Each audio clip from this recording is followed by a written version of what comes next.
Farmacologia aplicada em centro cirúrgico. Centro cirúrgico é um conjunto de áreas e instalações destinadas à realização de procedimentos anestésicos cirúrgicos, recuperação anestésica e pós-operatório imediato, para prover a segurança dos procedimentos nesse ambiente realizados, também para a segurança e conforto do paciente.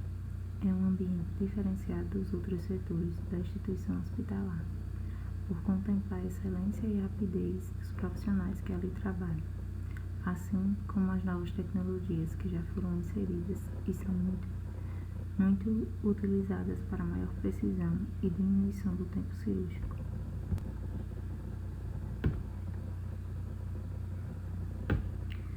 Unidade de centro cirúrgico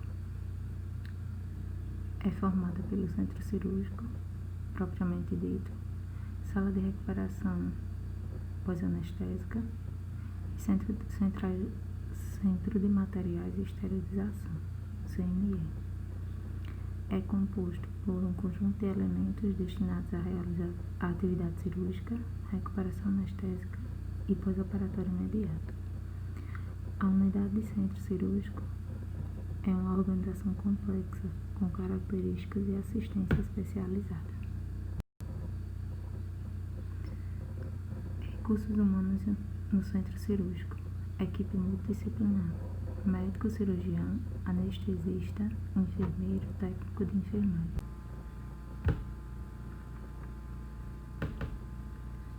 Equipe de enfermagem. Enfermeiro coordenador, enfermeiro assistencial, enfermeiro perfusionista e técnico de enfermagem. Equipe administrativa, auxiliar administrativo e circuito de marcação de consultas e cirurgias.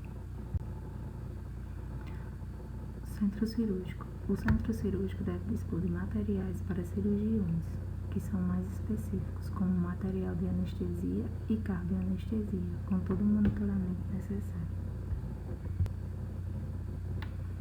Períodos da experiência cirúrgica. Recuperação pós-anestésica, que compreende desde a chegada do cliente na sala de recuperação pós-anestésica até sua alta para a unidade de origem. Anotações do transoperatório e pós-operatório no prontuário, a depender do porte cirúrgico UTI. Pós-operatório imediato, que são as primeiras 24 horas após a intervenção anestésico-cirúrgico.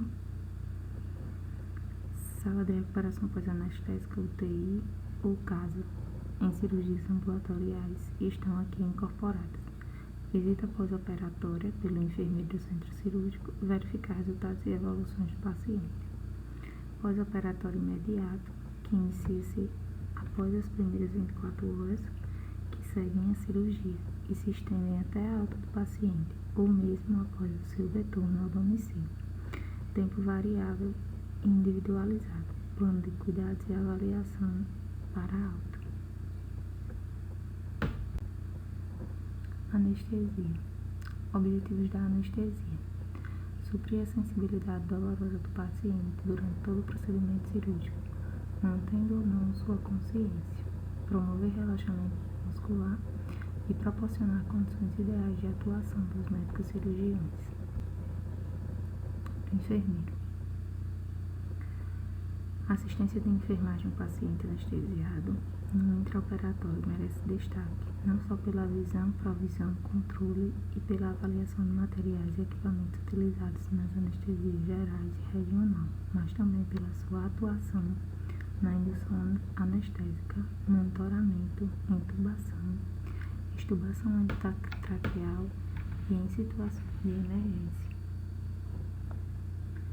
Apesar de não participar na escolha do método e fármacos utilizados, o enfermeiro desenvolve atividades que subsidiam o anestesiologista no processo de avaliação pré-operatória com o planejamento da assistência perioperatória. Anestesia. Anestesia, classificação dos tipos e atuação do enfermeiro.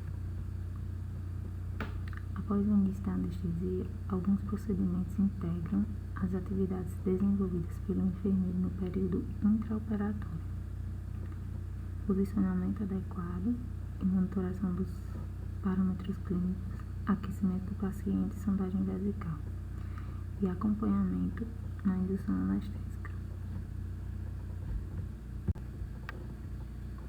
Anestesia e atuação do enfermeiro. Para a obtenção de uma anestesia segura, se faz necessária a utilização de várias drogas com ações farmacológicas diversas e administradas simultaneamente. Benzodiazepínicos, opiáceos, hipnóticos, bloqueadores neuromusculares e anticolinérgicos. Tipos de anestesia e atuação do enfermeiro. Para a escolha do tipo de anestesia, para determinado procedimento cirúrgico, o anestesiologista geralmente leva em consideração os seguintes fatores: condições fisiológicas do paciente, presença e severidade de doenças pré-existentes, condições mentais e psicológicas do paciente, recuperação pós-operatória dos diversos tipos de anestesia, opções de manuseio da dor no pós-operatório, tempo de indução operatória e duração do procedimento cirúrgico, posição do paciente durante a cirurgia e exigências particulares do cirurgião. Tipo de anestesia: geral, que aí pode ser inalatória, intravenosa, balanceada, regional, que pode ser peridural, raquidiana, ou bloqueios dos plexos nervosos combinada. E a combinada pode ser geral e regional. E existe também a anestesia local. Farmacologia aplicada em centro cirúrgico. É extremamente necessário para o enfermeiro conhecer as drogas que estão sendo administradas aos pacientes que se encontram no centro cirúrgico, bem como a indicação clínica para tal uso e os principais efeitos fisiológicos ou deletérios do uso desses medicamentos.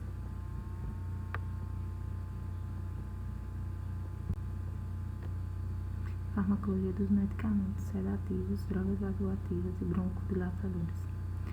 Os fármacos exercem seus efeitos terapêuticos por meio de ligação à molécula-alvo, receptores, enzimas, canais iônicos, ácidos nucleicos, presentes nas células.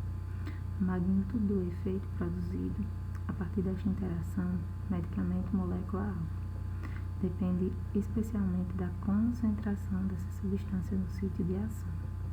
Há vários fatores que afetam esta importante variável, como, por exemplo, a dose, a via de administração e a farmacocinética, a absorção, distribuição, metabolização e excreção do medicamento. Farmacologia dos medicamentos sedativos, drogas vasoativas e broncodilatadores. Via de administração. A escolha da via depende das propriedades físico-químicas dos medicamentos, das condições física e mental do paciente e do efeito desejado, pois é a via de administração que determina o início do efeito terapêutico.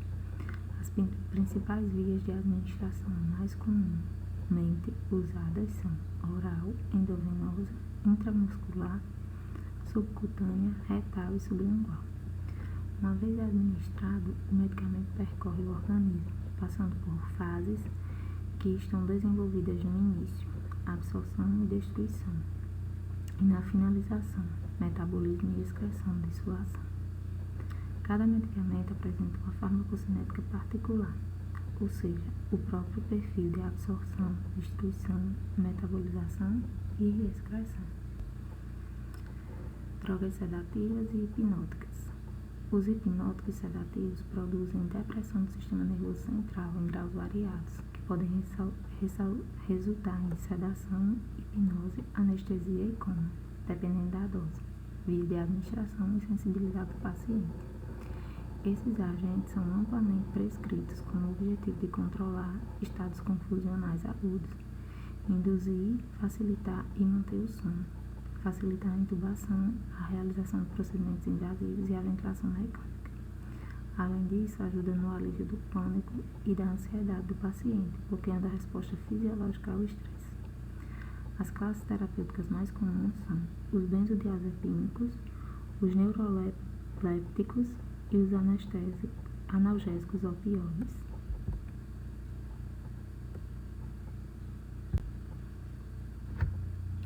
Os efeitos dos benzodiazepínicos resultam das ações no sistema nervoso central.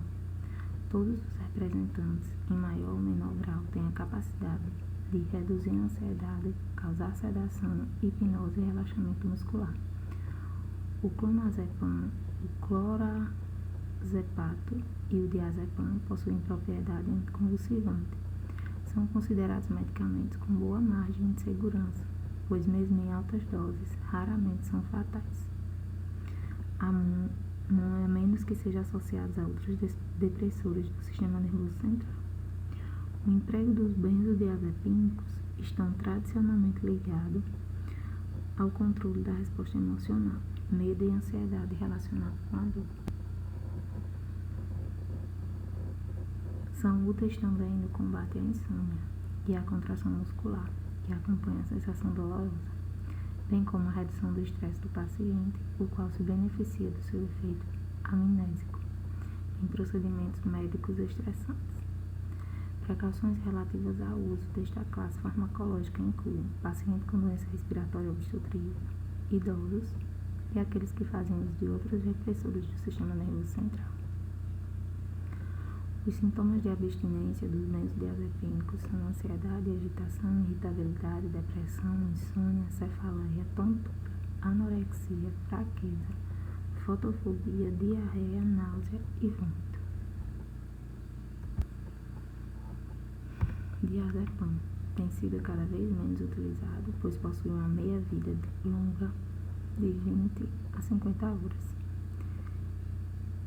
e um metabólico hipnoticamente ativo, o N-desmildiazepam, produzido uma sedação prolongada, principalmente quando utilizado em doses repetidas. É pouco hidrossolúvel, a dose varia de 0,1 a 0,5 mg por quilo a cada 4 ou 6 horas e pode ser administrado por via oral, via endovenosa ou via retal. Deve-se evitar a administração intramuscular, por apresentar uma absorção imprevisível. O pico de ação, quando da administração intravenosa, ocorre de 3 a 4 minutos. A aplicação endovenosa rápida pode causar depressão respiratória e hipotensão. Midazolam, agente hidrossolúvel, com rápido início de ação e meia-vida de eliminação curta. O pico de efeito ocorre em torno de 3 a 10 minutos após a administração endovenosa, com duração de ação de 30 a 120 minutos. Quando administrado por infusão contínua, o tempo de ação é significativamente maior, e se for administrado por mais de uma semana, a sedação pode continuar por até 48 horas após a retirada. Dos benzodiazepínicos, é o que mais possui a menor vida de eliminação, induz amnésia, não terograda, mesmo com sedação leve. Os efeitos sedativos podem ser mais duradouros em pacientes com insuficiência hepática renal, em obesos ou com hipoaluminemia. Redução da isoenzima P450 devido à resposta inflamatória. Drogas ou hipóxia pode responder pela falha em algumas crianças graves em metabolizarem o midazolam adequadamente.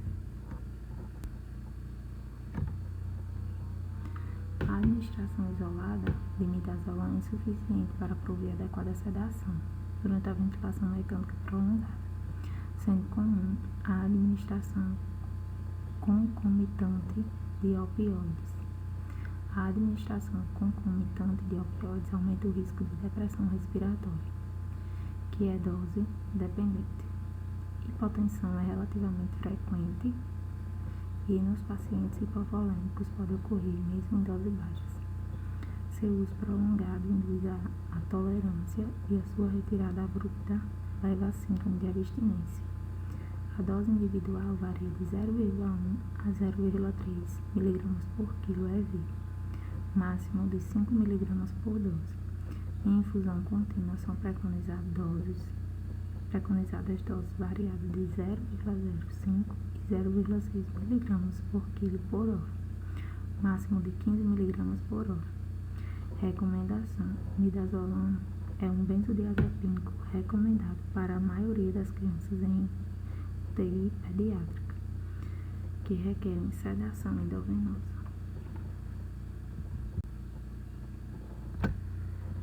Drogas sedativas e hipnóticos neurolépticos. Os fármacos neurolépticos são usados primeiramente no tratamento da esquizofrenia, mas são também eficazes em outros estados psicóticos, como os de mania e delírio. Os fármacos neurolépticos clássicos são inibidores competitivos de uma variedade de receptores, mas seus efeitos antipsicóticos refletem no bloqueio competitivo dos receptores dopaminérgicos.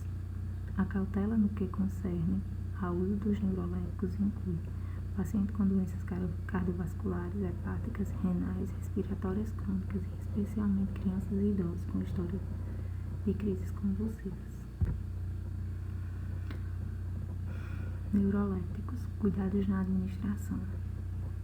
Observar o estado mental do paciente, avaliar a pressão arterial, frequência respiratória e cardíaca antes do tratamento e a cada 4 horas durante o início do tratamento. Observar sinais frequentes como síncope, tontura, palpitação, taquicardia e hipotensão ortostástica. Avaliar sinais da síndrome extrapiramidal e síndrome neuroléptica maligna. Verificar a débito urinário. Cuidados na administração. Observar a presença de bexigoma, observar a eliminação intestinal, evitar a infusão simultânea de prometazina com os seguintes agentes: aminofilina, anfotericina B, ampicilina, clorafenicol, clorotiazida, meticilina, penicilina G e fenobarbital. Evitar a infusão simultânea do haloperidol com os seguintes agentes: fluconazol, foscarnet e heparina. Farmacologia dos medicamentos. Drogas broncodilatadoras. Uma das principais manifestações clínicas que afetam o bom funcionamento do sistema respiratório, levando o paciente a buscar um atendimento em emergência, é o broncoespasmo, que pode ter origem em diferentes doenças, como asma, bronquite, pneumonias, doença pulmonar obstrutiva crônica, fibrose cística e nas reações anafiláticas. Nesta situação, são recomendados medicamentos de diferentes classes terapêuticas que podem ser administrados por distintas vias, dependendo das condições clínicas do paciente. Agonistas adrenérgicos. Essa classe terapêutica inclui adrenalina, terbutalina, fenoterol e salbutamol. A ação no sistema respiratório é decorrente da estimulação dos receptores beta-adrenérgicos presentes no pulmão, que resulta no relaxamento da musculatura lisa da árvore traqueobrônquica, com consequente broncodilatação. Inibe a liberação de mediadores químicos envolvidos na precipitação das crises de broncoespasmo. O tempo de início do efeito terapêutico dos medicamentos desta classe são distintos, porém a metabolização de todos é hepática e a excreção é renal.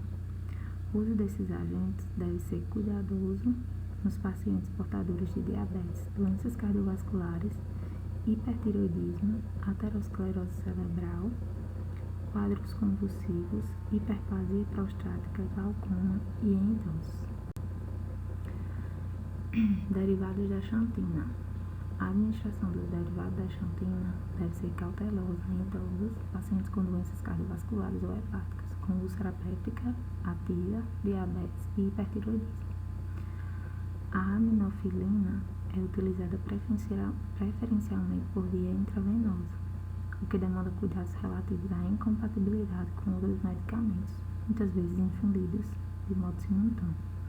Deste modo, deve-se evitar a administração concomitante com os seguintes agentes: amiodarona, ciprofloxacina, claritomicina, dobutamina e ondanstrona. Ipratrópio. A sua ação broncodilatadora ocorre por ação de substância acetilcolina nas terminações nervosas parasimpáticas da musculatura lisa brônquia. Além do efeito de broncodilatação, ocorre também a redução das secreções produzidas pela mucosa nasal e brônquia. Deve ser administrado com cautela em mulheres que estão amamentando, crianças menores de 12 anos e pacientes com glaucoma ou hiperplasia prostática. Cuidados relativos aos broncodilatadores: observar o estado mental, monitorar a função respiratória, observar a quantidade e a coloração da secreção pulmonar, verificar a pressão arterial e frequência cardíaca, verificar sinais de reações alérgicas, interromper a administração do medicamento, caso broncoespasmos paradóxicos, e comunicar ao médico. Drogas vasoativas. O termo drogas vasoativas é empregado às substâncias que apresentam efeitos vasculares periféricos, pulmonares ou cardíacos, direto ou indiretamente, atuando em pequenas doses e com resposta dose dependentes do efeito rápido e curto, através de receptores situados no endotélio vascular, dopaminérgicos, beta-1, beta-2, alfa-1 e alfa-2. Salienta-se seu uso em casos de adequação do equilíbrio hemodinâmico, de reposição volêmica e da correção de distúrbios hidroeletrolíticos e ácido-básicos.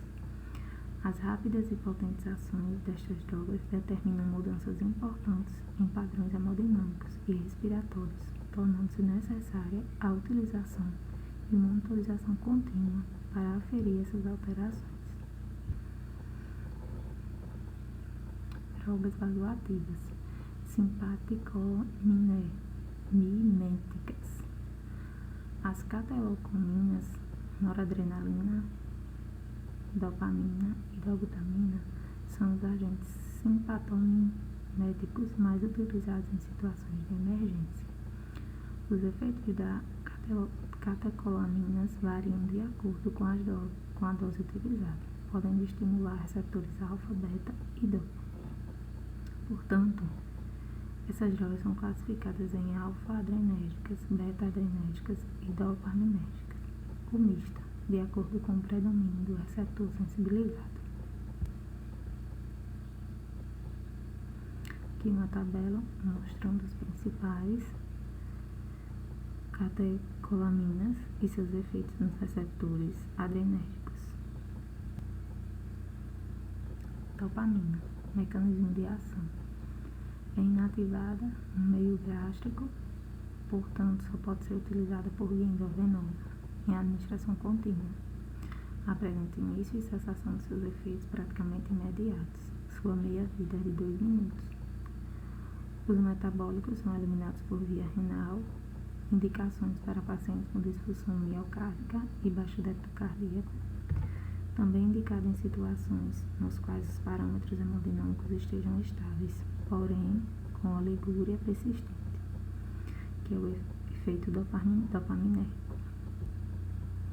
É utilizada nos casos de bradicardia sintomática, após o uso de atropina sem sucesso, no bloqueio atrioventricular de segundo grau tipo 2 ou terceiro grau, que não responde ao tratamento com marca-passo transvenoso, tratamento de choque, infarto agudo do miocárdio, cirurgia cardíaca, insuficiência cardíaca congestiva descompensada e insuficiência renal persistente depois de reposição volêmica e nos casos de hipotensão. Pressão arterial sistólica inferior ou igual a 70 a 100 mm de mercúrio, com sinais e sintomas de choque. A dose. A diluição padrão é de 5 ampolas de dopamina em 200 ml de solução de soro glicosado. ou fisiológico, ringue simples ou lactato. Cuidados com o uso da dopamina. Conhecer a ação farmacológica relacionada com a dose. Deve ser utilizada somente para uso endovenoso, preferencialmente via central. Caso seja instalada em via periférica, atentar para que não haja extravasamento tissular, porque poderá provocar intensa vasoconstricção local com necrose tecidual. Diminuir o gotejamento lentamente até a suspensão do fármaco. Utilizar sempre a droga em bomba de infusão. Pode ser usada em pacientes hipovolêmicos, porém somente após a reposição do volume. Controle rigoroso de parâmetros hemodinâmicos e circulatórios. Efeitos colaterais: náusea, vômitos, arritmia supraventriculares e ventriculares, hipotensão arterial sistêmica, cefaleia, dispneia.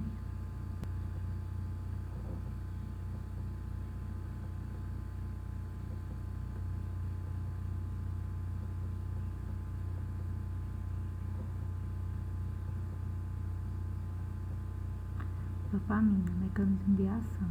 Atua sobre o débito cardíaco com resposta hemodinâmica, dose dependente, tem pouca ação na pressão arterial, no fluxo renal e coronário.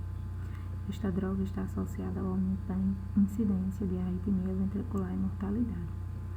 Age predominantemente sobre os receptores beta-1, com pouco efeito nos receptores alfa e beta-2, ou dopaminérgico. O início de ação é de 1 a 10 minutos. O seu pico de ação ocorre entre 10 e 20 minutos, com meia-vida de 2 minutos. A excreção é renal e o metabolismo hepático. A indicação pode ser usada associada à dopamina ou isoladamente em baixo débito sem hipotensão. É droga de escolha para aumentar a contratilidade miocárdica, ou seja, melhorar a função ventricular e o desempenho cardíaco nos pacientes com insuficiência renal ou choque cardiogênico, por exemplo. Dobutamina. Não infundir na mesma via endovenosa quando estiver recebendo furosemida, heparina e penicilina. Não administrar com solução alcalina, que é o bicarbonato de sódio. Conhecer a ação farmacológica relacionada com a dose. Deve ser utilizada em via periférica, atentar para que não haja extravasamento tissular, porque poderá provocar intensa vasoconstrição local com necrose tecidual. Diminuir o gotejamento lentamente até a suspensão do fármaco. Utilizar a droga sempre em bomba de infusão e os efeitos colaterais: aumento da frequência cardíaca, elevação da pressão arterial, extrasístoles ventriculares, palpitação, febre, cefaleia, parestesia, náusea, sudorese, flebite e dispneia. Noradrenalina, mecanismo de ação. É um potente vasoconstrictor visceral e renal, tem ação vasoconstritora sobre a rede vascular, sistêmica e pulmonar. Dependendo da dose utilizada, provoca aumento do volume sistólico, diminuição reflexa da frequência cardíaca, importante vasoconstricção periférica, com elevação da pressão arterial. Sua degradação é hepática e a excreção é renal. A ação endovenosa é rápida, com duração limitada. Indicação na elevação da pressão arterial dos pacientes sépticos, hipotensos e que não respondem à administração de volume e outras drogas vasoativas. Cuidados: conhecer a ação farmacológica relacionada com a dose. Deve ser utilizada somente para uso endovenoso, preferencialmente via central. Caso seja instalada em via periférica, atentar para que não haja extravasamento tissular, porque poderá provocar intensa vasoconstricção e local com necrose tecidual. Diminuir o gotejamento lentamente até a suspensão do fármaco. Utilizar sempre a droga em bomba de infusão. Pode ser usada em paciente hipovolêmico, porém somente após a reposição do volume. Controle rigoroso de parâmetros hemodinâmicos e circulatórios, preferencialmente não deve ser usada em via periférica, devido ao risco de necrose tecidual, e deve-se evitar a administração dessa droga em grávidas, devido ao efeito contrátil sobre o útero gravídico. Efeitos colaterais da noradrenalina: tremores, ansiedade, náuseas, hemorragia cerebral, aumento do consumo de oxigênio, insuficiência renal, isquemia de extremidades ou visceral, aumento da resistência vascular pulmonar, bradicardia reflexas em doses elevadas, cefaleia, arritmia e necrose de pele, quando houver extravasamento, e dispneia. Anestésicos: anestésicos inalatórios, gás óxido nitroso, alatano, desflurano, sevoflurano, isoflurano e enflurano.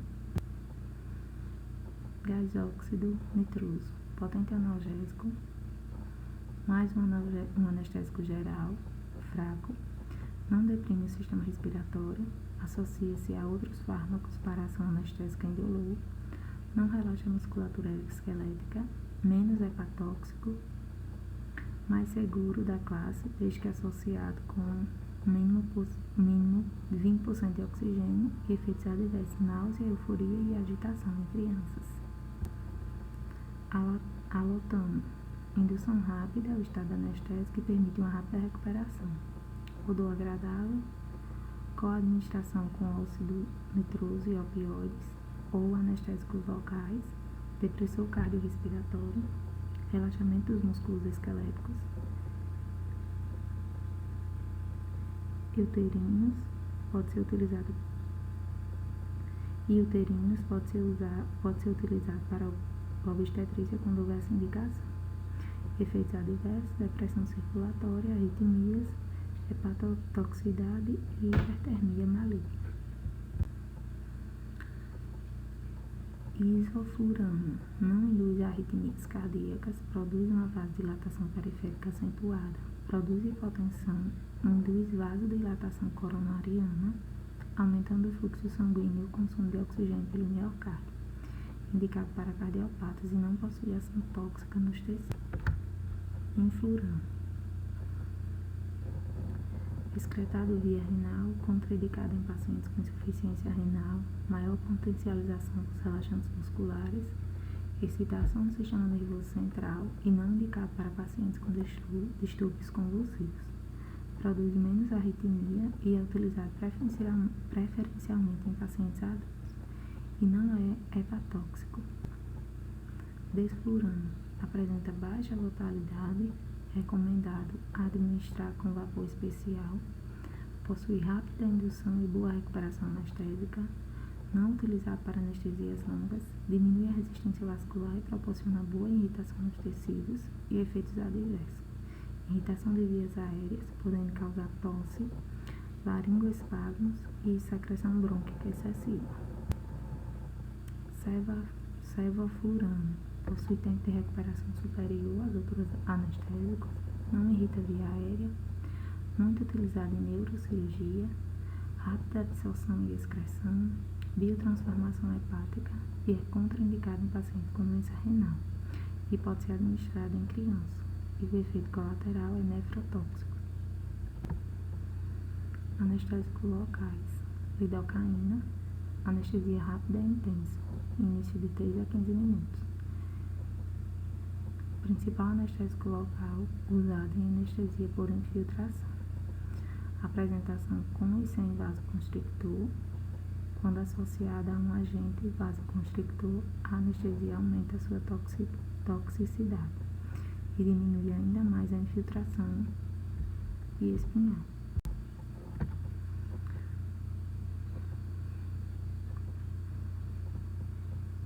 Bupivacaína, estrutura semelhante à lidocaína, anestesia prolongada com 10 a 20 minutos.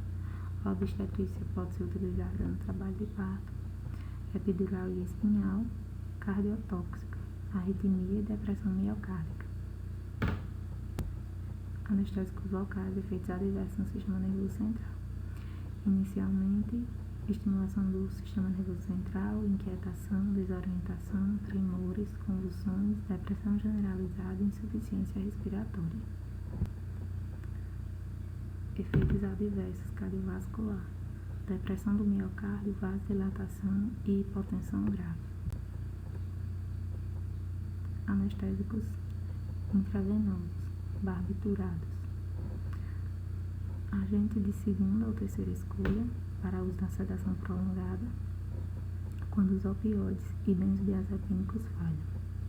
É um anestésico potente com rápido início de ação, indicado para o estado de mal convulsivo refratário e trauma crânioencefálico em hipertensão intracraniana grave. A dose anestésica de 2 a 5 mg por quilo provoca depressão respiratória, exigindo medidas para manutenção de via aérea pérvia. Não deve ser administrado em crianças com asma grave porque estimula a liberação de histamina. Efeitos adversos, depressão miocárdica e hipotensão arterial. Dose dependente, depressão respiratória, tosse, laringoespasmos e anafilaxia. Opiáceos. A morfina e o fentanil são os dois opiáceos mais comumente utilizados. Atuam como analgésico, interagindo com os receptores de opioides centrais e periféricos. No entanto, o remifentanil tem surgido como um opioide novo e potente, com propriedades únicas. Fentanil. Potência analgésica de 60 a 10 vezes maior do que a morfina. Possui alta lipossolubilidade e por isso rápido início de ação, o que coloca como o preferido para pacientes agudamente enfermos que necessitem de analgesia imediata. Meia-vida relativa curta de 30 a 60 minutos devido à destruição rápida para compartimentos periféricos. Quando administrado por tempo prolongado, resulta em acúmulo nos compartimentos periféricos e em todo o tecido adiposo. Intolerância pode se desenvolver rapidamente. Seu metabolismo é quase que exclusivamente hepático. Pode ainda reduzir o débito cardíaco por reduzir a frequência cardíaca e assim representar uma vantagem em pacientes nos quais seu objetivo é bloqueio do estresse ou resposta à vasopressura. Morfina apresenta a maior solubilidade líptica de todos os opioides, alcança seu efeito máximo no sistema nervoso central em 15 a 20 minutos e apresenta maior duração de ação, que é de 3 a 6 horas. Seu metabolismo é hepático e a eliminação é renal, o que pode resultar em acúmulo de metabólicos em pacientes e insuficiência renal.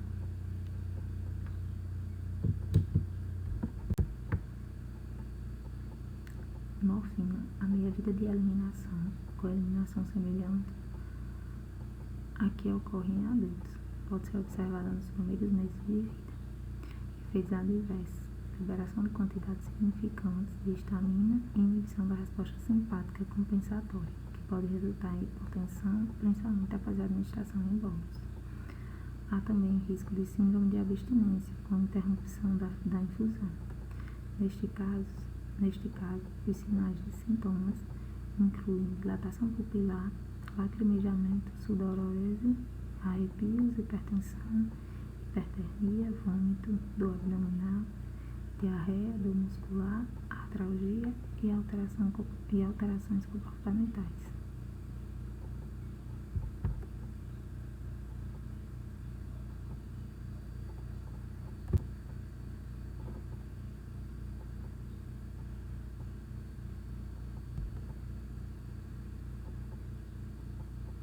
Tramadol. Opioide sintético, mais fraco que a morfina ou fentanil. Efeitos colaterais: náusea, sonolência e convulsões. Bloqueadores neuromusculares, indicados para intubação hidrotraqueal e durante a ventilação mecânica, para eliminar o assincronismo com o respirador em crianças com insuficiência respiratória grave, ou para reduzir o risco de extubação acidental em crianças com via aérea instável. Para os pacientes com doença pulmonar ou cardíaca grave, os maiores benefícios com seu uso incluem redução no consumo de oxigênio e no gasto de energia pela eliminação da contração muscular esquelética. Algumas condições cirúrgicas específicas podem necessitar dos beta-bloqueadores neuromusculares no período pós-operatório, tais como reconstrução braquial e anastomoses vasculares. As crianças em uso de beta-bloqueadores neuromusculares podem manifestar dor por aumento da frequência cardíaca, da pressão arterial e variação no diâmetro pupilar e lacrimejamento. Propofol, anestésico endovenoso com rápido início de ação e meia-vida curta, levando a um rápido despertar após a suspensão de sua infusão. Está indicado para sedação profunda durante procedimentos em associação com opioides ou com droga isolada. É altamente lipossolúvel, que faz com que atravesse rapidamente a barreira hematoencefálica. Não tem ação analgésica e pode elevar os triglicerídeos séricos e proporcionar hipnose, sedação e leve amnésia anterograda. Tem propriedades anticonvulsivantes e diminui a pressão intracraniana e pode provocar hipotensão. É pouco utilizada em infusão contínua em pediatria, por haver relato de criança que desenvolveu síndrome de infusão do propofol, que inclui acidose metabólica, rabdomiólise,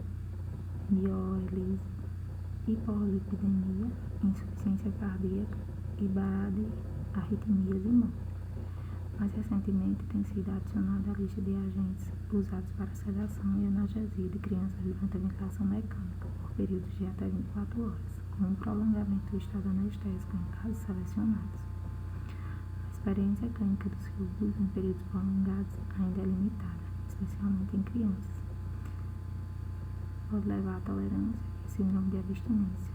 A dose recomendada é de 0,5 a 4 mg por quilo, seguida por infusão de 25 a 250 por quilo por minuto. Pancurônio, relaxante muscular não despolarizante de longação, 90 a 120 minutos, início de ação em torno de 3 minutos, induz taquicardia e hipertensão pelo seu efeito vagolítico e simpatomimético. Seus efeitos são aumentados por insuficiência renal, hipotermia, acidose, anestésicos volúveis, succinilcolina, hipocalemia e aminocolisídeos.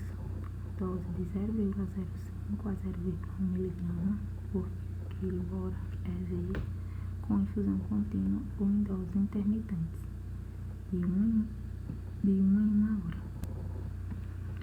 Ronculano, relaxante neuromuscular não despolarizante com uma estrutura molecular muito similar ao vencurônio.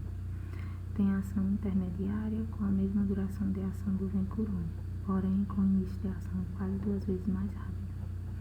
Dose de 0,3 a 0,6 mg por hora, em doses individuais, de hora em hora ou em infusão contínua.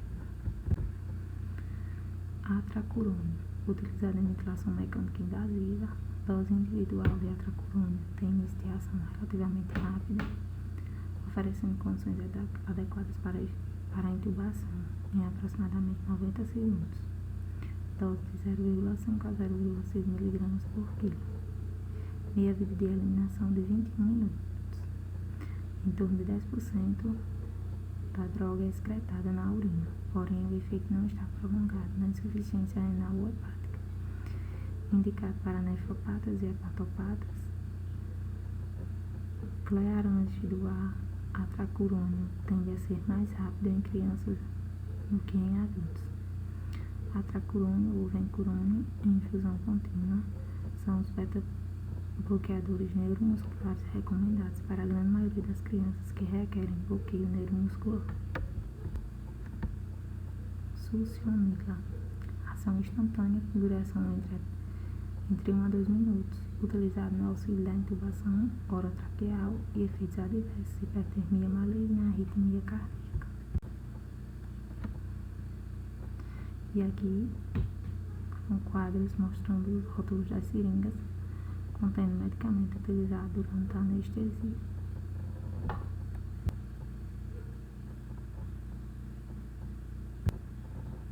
Referências: